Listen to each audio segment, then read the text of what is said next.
of Expressions, the podcast that explores the diverse stories and experiences of individuals from all walks of life. I'm your host, Shari Hineri Elon. In this episode, I have the pleasure of interviewing a Filipino real estate agent who is beginning to make a name for himself in the bustling city of Vancouver.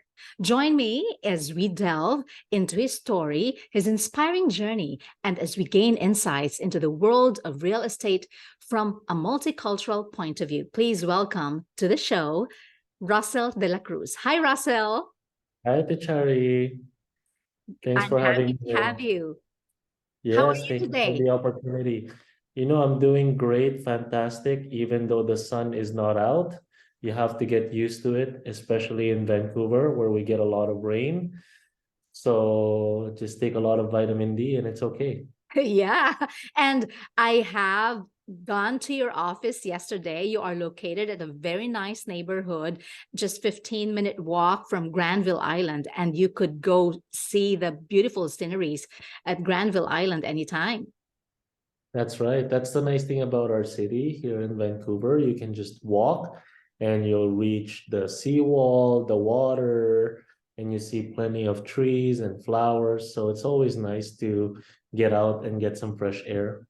Yes. Russell, tell us briefly about your story in migrating to Vancouver.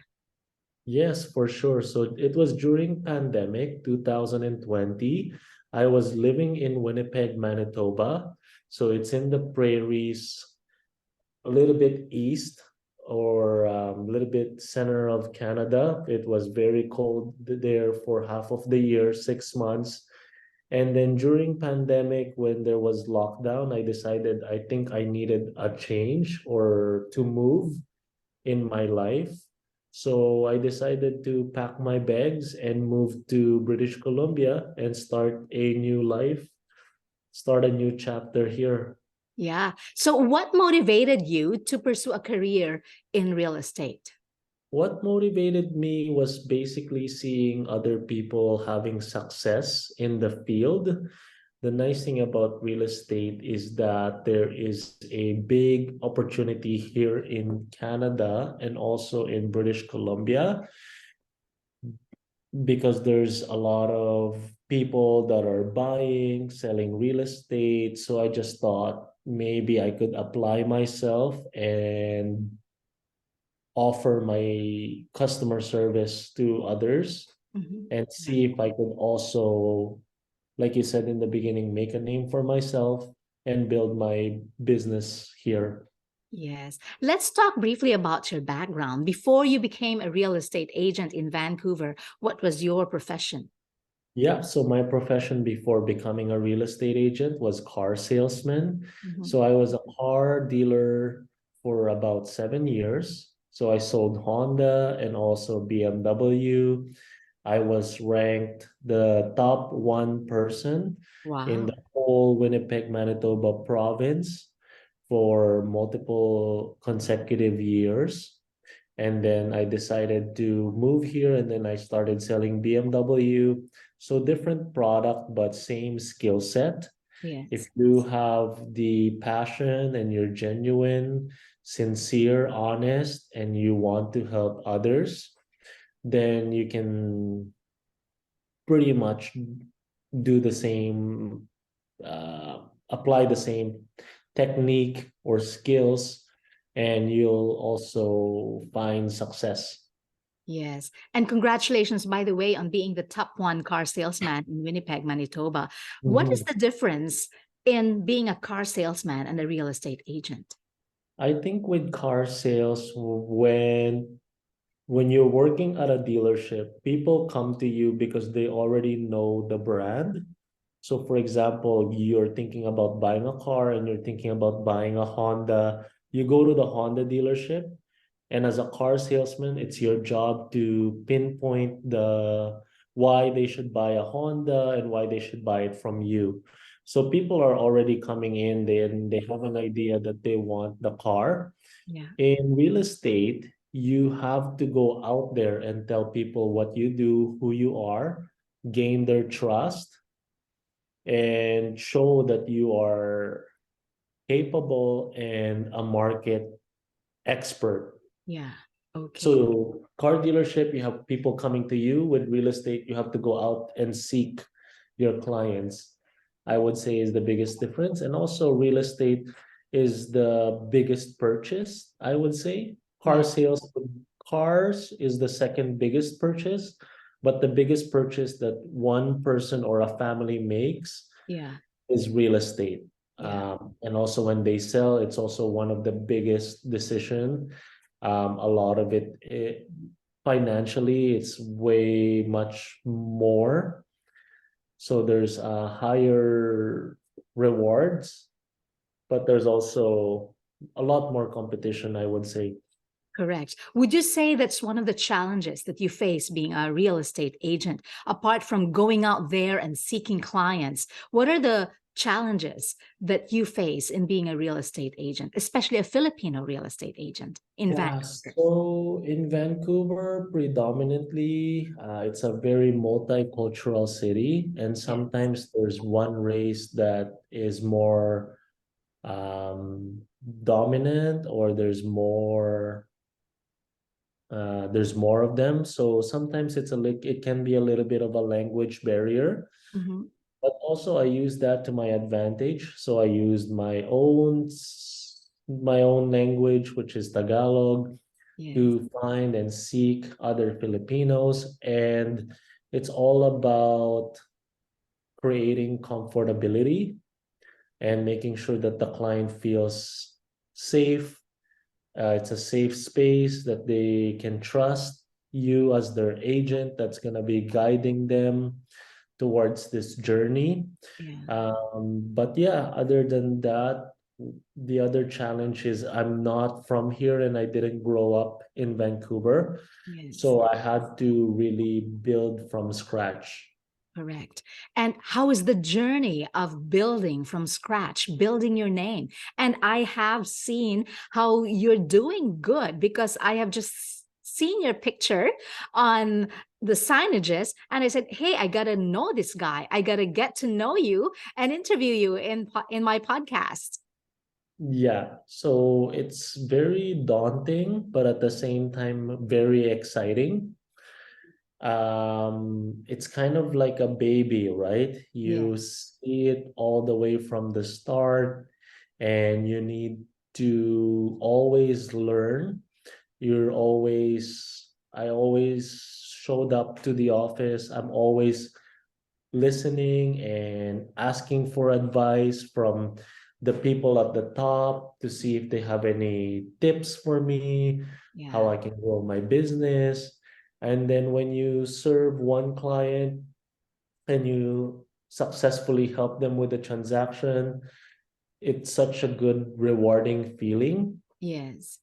And yeah, putting myself out there, my name, my face, it costs a lot of money, but that's also just like in any business, there's always going to be risk. Yeah. If you don't advertise yourself, then people will not know about your business. So sometimes you have to spend some money or in order to make some more money or to be able to build your business and your brand. Exactly. And that is a very wise investment, getting the word out, making sure that people get to know about you and the kind of service that you could give them. But Russell, how do you leverage your cultural background and connections to better serve the Filipino community in Vancouver? That's a great question. So I think with Filipinos, first of all would be the language, and second of all, I'm also from the Philippines and I grew up in the Philippines. I didn't just grow up in Canada, so I can relate to a lot of the culture, show Filipinos a lot of respect, don't be pushy, always advise and give them some guidance, but never try to force anything to Yeah. our community because word gets around really fast. So if you're an aggressive agent or dishonest, then word will get around and they will tell other people that they didn't have a good experience with you. But if you're also a great salesperson, or whatever you do, then they will also tell others and they will refer you. So Yes. I'm always mindful of that, and I try to keep a really good reputation so that when people say my name or hear about me, they always have good things to say about me. And yeah, I'm just really proud of our culture, especially when I see Filipinos that are either buying real estate or selling. I always tell them, I'm so proud because you're making this investment, right?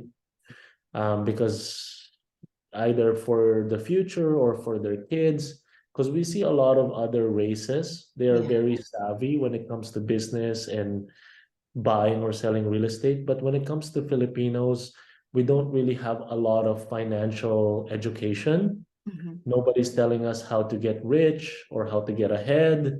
It's always how do you work for somebody, and maybe down the line, once the kids go to school and finish school, maybe then you can retire. But I'm seeing more and more Filipinos taking that big step towards home ownership, which I'm really proud and excited about. Yeah. The success of one Filipino is like a success for all of us Filipinos here in Exactly. Vancouver, correct? That's exactly how I feel. Yes. Yes. And so, can you tell us about any notable success stories or memorable experiences that you've had while working with clients in Vancouver? Yep. So there was this my one of my very first clients. He was a young guy, and he bought an apartment in Abbotsford. And then his parents introduced me to him because he was thinking about selling his condo. I sold and helped him buy his I helped him sell his condo, and he made maybe over $100,000 in profit in just about 2 years or less. Great.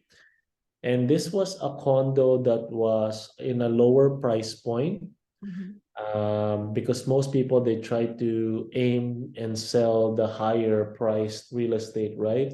This was a lower price point, and this was about maybe an hour and a half away from Vancouver, and it was during the winter time as well.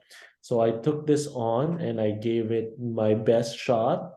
I treated it like it was $1 million plus property. I gave it my full-time attention, and then we sold it. He was so happy. He bought another condo with me after less than 6 months. And also his parents bought a condo with me. So that was three transactions in just a span of less than 1 year, all from saying yes and helping this young guy sell his apartment. And most people, they probably will not take on that job because, again, it's so far, or maybe the price point is not worth it for some of them to drive all the way there. But I think to me, this is an investment that he made, and I just wanted to get him the best price for it. That is wonderful. You actually reap what you sow because you did good to him and you considered his transaction important and valuable. Then you were able to build a relationship and then, of course, your business. Yeah, that's right. Yes. Russell, Vancouver's real estate market can be very competitive. What strategies or approaches do you employ to stand out and ensure that you get the big or the best outcomes for your clients? Of course, you've already mentioned doing the extra mile. Apart from that, what else? Yep. So other than, again, what I did was when I started making money in real estate, I didn't just blow it or spend it in upgrading my lifestyle. Because what happens is sometimes here, if a real estate agent, they start making more money, they start buying newer car, more Mhm. expensive house, better all this. I just put it back into the business. So I bought more advertisement or marketing. I also reached out to our kababayan Filipinos on social media like Facebook, Instagram. So I just started reaching out to more people. And then as more and more people got to know who I am, oh, they start taking pictures. I saw you on the bus, or Yeah. you were referred to me by so and so. So yeah, just by reinvesting a portion of my income back into my own business, that's how I was able to separate myself Yeah. from others. And also I was working almost every single weekday and every weekend. Yeah. But some people they need to take the weekend off for their family. Which I understand, but for me, I have the privilege to be able to work. So I was just working pretty much 7 days a week, and that's how I was able to learn quicker and Yeah. also be able to get ahead. Yeah. So you're hardworking, you're persistent, you're nice, you're trustworthy, and all the ideal qualities of a real estate agent are with you. But how do you navigate the cultural differences? Because in Vancouver, we are a multicultural area. So, how do you work with different cultures for Filipino clients and even non Filipino clients? That's a great question. So I think you have to put yourself on the other person's shoe. It's not about you, it's about them. So you have to really have a good listening skill. You have to know their reason, their why are they selling, why are they buying. And I try not to talk as much about myself. I want them to open up to me, and I try to meet them where they are. So, and every person has their own personality. Some want to be in control, some want to be detailed, some want to know every single detail. Some people it's very emotional for them, so you have to be able to manage those emotions and expectation. So I just try to empathize with the other person Mhm. and make sure that I am not trying to rush the process and just slow down, take a minute, make sure that they're understanding everything. Yeah. And sometimes not everybody is the right client for myself. So I will have to tell them that maybe there's somebody else that will be able to help them with their situation. So I'm not saying that I'm the right real estate person for every single person. So I have to be willing to let go of somebody if I don't think that we are a good match, or if I think somebody else can help them better, or let's say they spoke a different language. Hey, why don't I refer you to so and so? They Mhm. also speak the same language. So again, it's not about me, it's about what will benefit the other person the most. Yeah, that's great. That's being selfless. But how Correct. do you determine the match apart from the language? What else are the factors that would help you determine if this client is for you or not? I think it's probably the expertise or the expectation. If their expectation is very high and I don't think I can meet the demand, whether I'm restricted because I don't have enough time in the day or I already am serving enough customers, um, or perhaps they're looking for a specific area or a specific house and I don't really specialize in that segment or market, then I have to be willing to pass it on to somebody that knows it better than me or has more time than me. Because there are times when I have a lot of clients that I am working with or juggling. So sometimes I will ask my colleague to help me, and then in return, I just share a portion of the commission back. As Yeah. long as the client is not being neglected, that's the most important thing. Yeah. You've been a real estate agent in Vancouver for 3 years now. Are there tips that you could give us, like the considerations or factors that we should keep in mind when we buy or sell properties in Vancouver? Yeah, so for clients, I would say if you're looking to buy a real estate, talk to your mortgage specialist or a mortgage broker. If you don't have one, you can reach out to me and I can refer you to somebody. It's good to know the starting point, whether how much you're approved and pre-qualified for, and then also being able to know the breakdown of how much the monthly mortgage payment will be. That way you're not surprised and you can budget accordingly. So first step, get a pre-approval. And then once you know how much your pre-approval amount is, and also how much down payment is required, and if you are comfortable with paying the monthly expenses, then you can go ahead and find a property.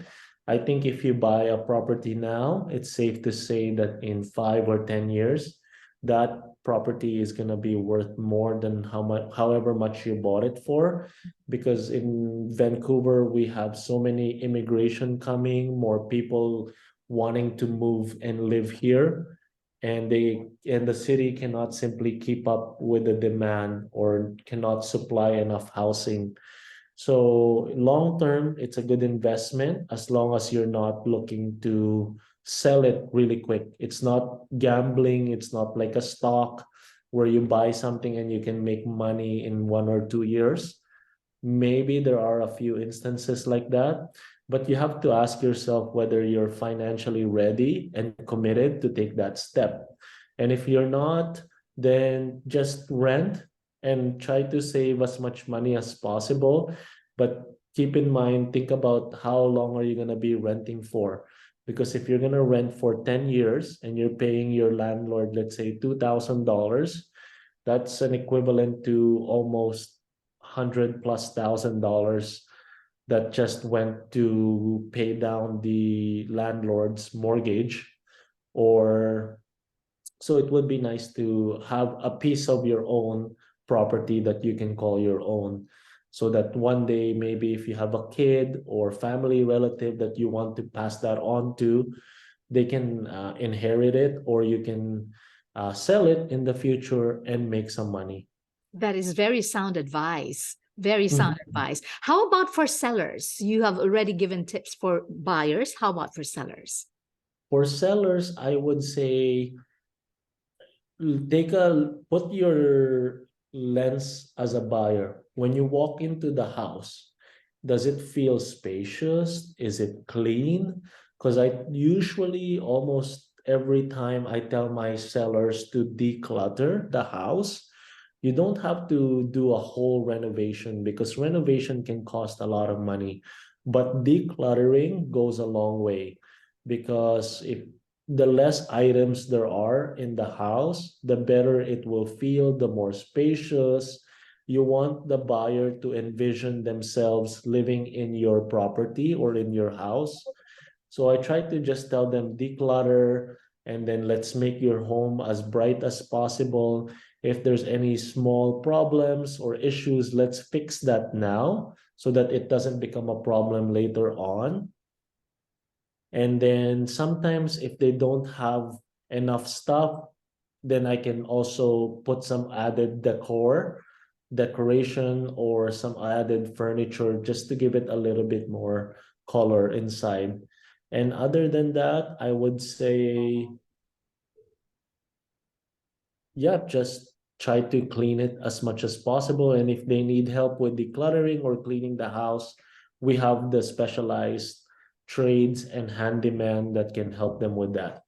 Okay, that's great, And Russell. then hire somebody that's also professional and is going to be invested in getting you the most money as possible, because not every real estate agent work the same.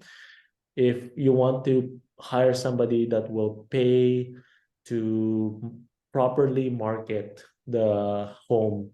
Yeah. So, how do you get updated, like making sure that you know the latest trends and developments in the real estate market? So very easy.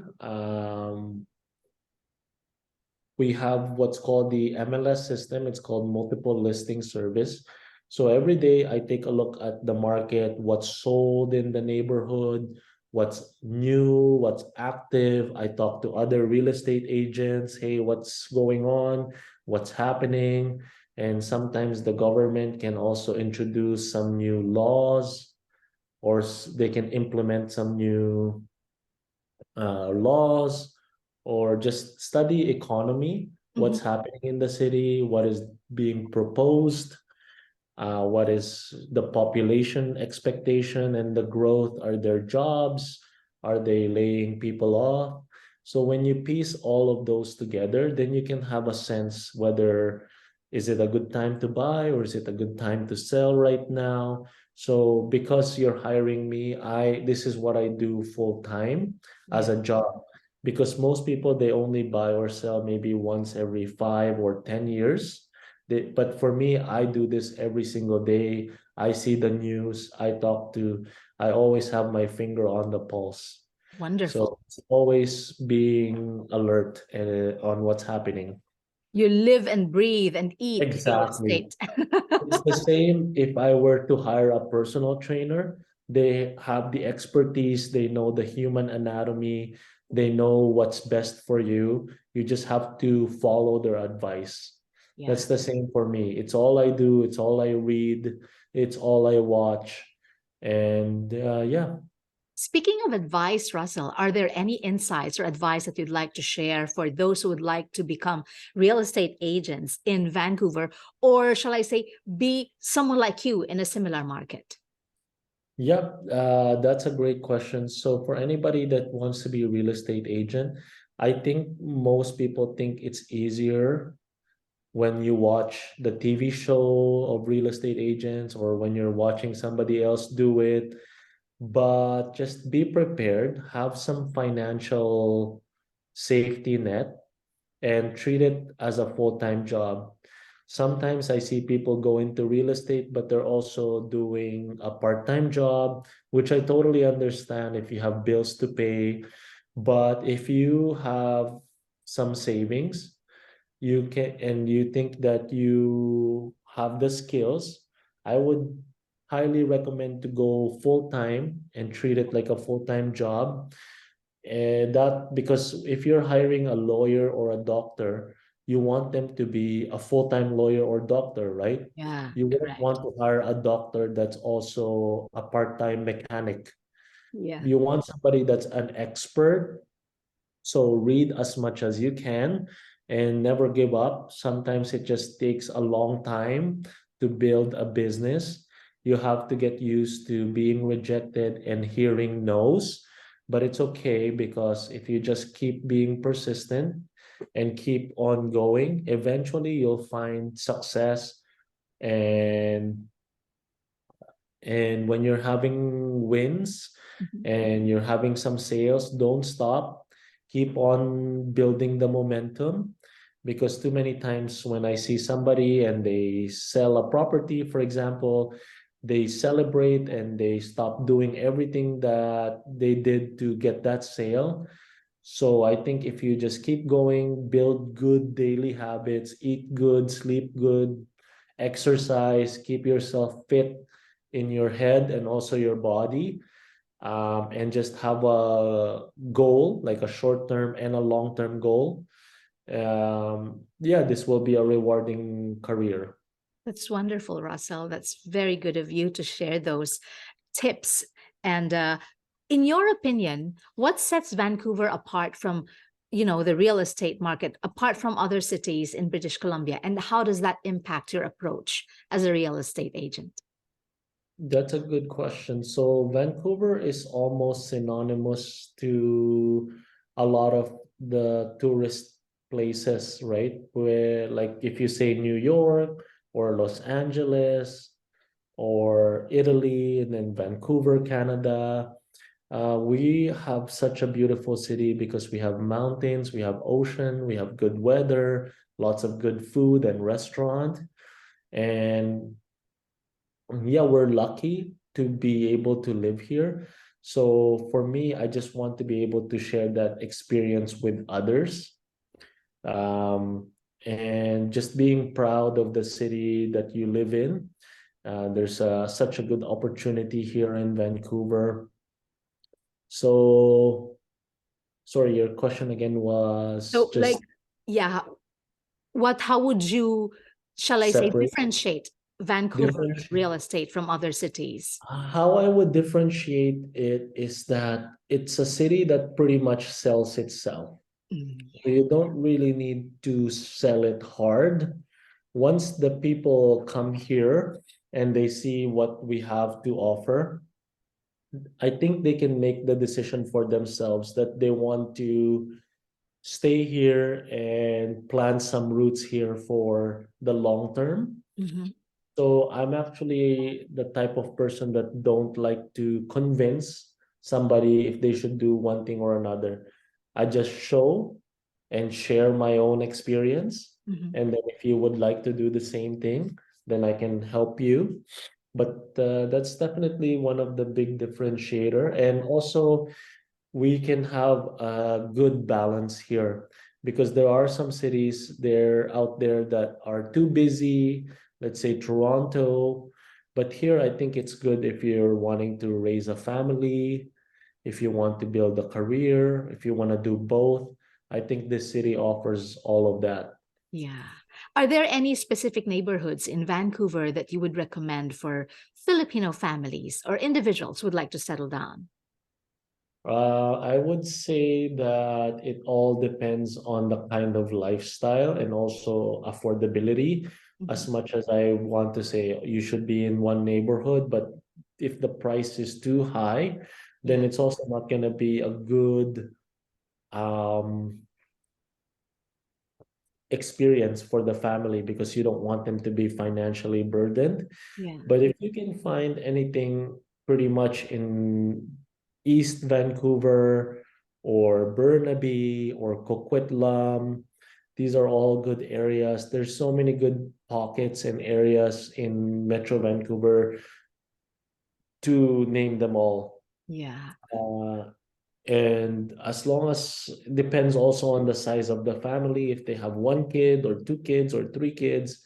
But for the most part, Vancouver is gonna be there's gonna be good neighborhoods pretty much everywhere, and there's just gonna be it's just gonna keep changing Mhm. as more family move in and they change and more businesses come in and they start developing more homes. Yeah.